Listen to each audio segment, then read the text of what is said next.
मेरे दोस्तों, इंसान को कुल अकल भी मिल जाए तो फिर भी अल्लाह की हिकमत का वो इहाता नहीं कर सकता।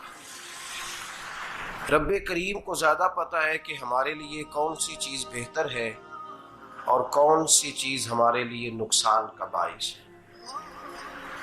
अल्लाह तबारक व तआला की हिकमत ये चाहती है कि मेरे बंदे परेशान ना हो। रब ये चाहता है कि मेरे बंदे किसी जगह पे भी दिक्कत और परेशानी का शिकार ना हो। तो अल्लाह तबारक व तआला ने राह एतदाल इख्तियार करने का हुक्म इरशाद फरमाया कि तुम एतदाल के रस्तों पे चलो, मोतदल जिंदगी गुजारो, अफरातो तफरीद से बचो।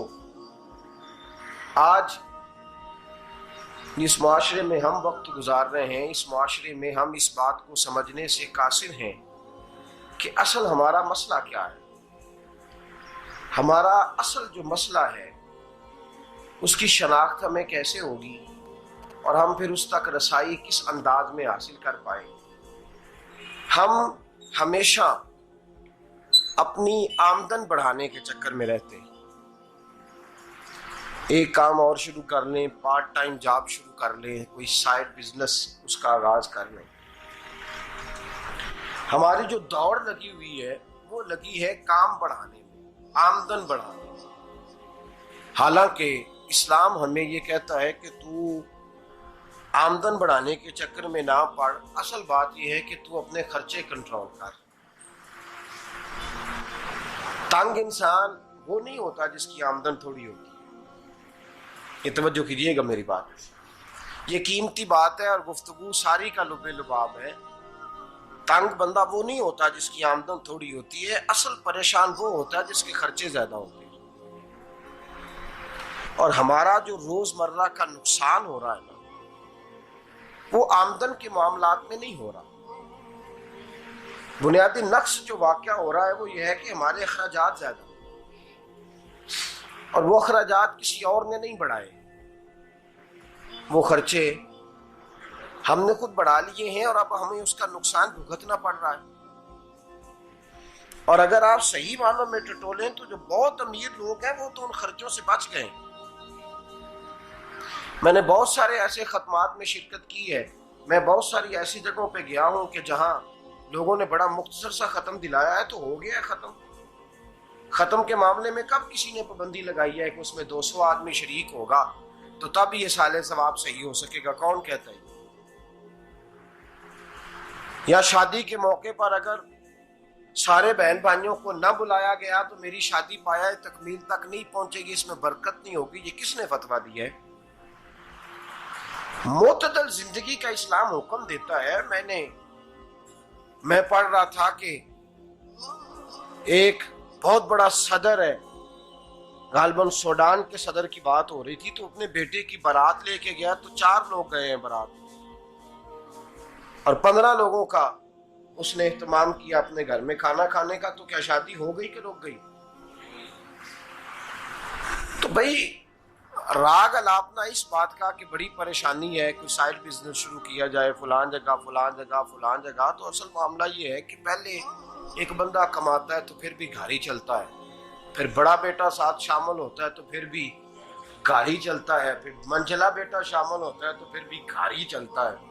जो रोना दादाजी रोया करते थे कि बड़ी मुसीबत है, बड़ी मुश्किल है, गाँव में रह अकेले होते थे और वो 5 बच्चों को और 4 बच्चियों को वो पालते थे, तो जो वहां परेशानी थी वही आज परेशानी शहर में आकर पढ़ लिख कर मोटी तनख्वाह लेकर वही परेशानी हमें है।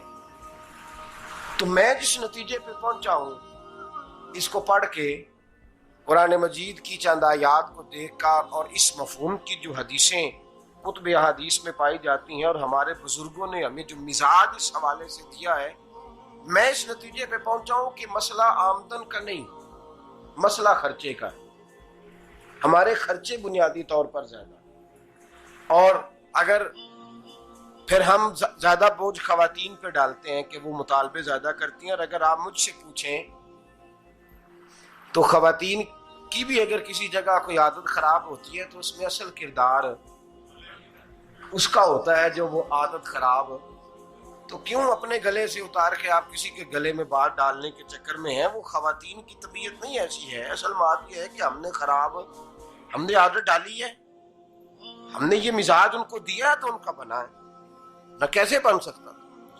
तो एतदाल जब तक जिंदगी में नहीं होता, पानी प्यास बुझाता है, लेकिन एक गिलास ही हो तो प्यास बुझाता है। बाल्टी को मुंह को लगाएगा तो कपड़े भिगो देगा उसके। हालांकि पानी बुरी चीज का नाम नेमत है ना, बहुत बड़ी अल्लाह की, लेकिन प्याले में ही अच्छा लगता है। कोई मटका मुंह को लगाएगा तो तंग होगा, प्याला ही बेहतर है उसके लिए।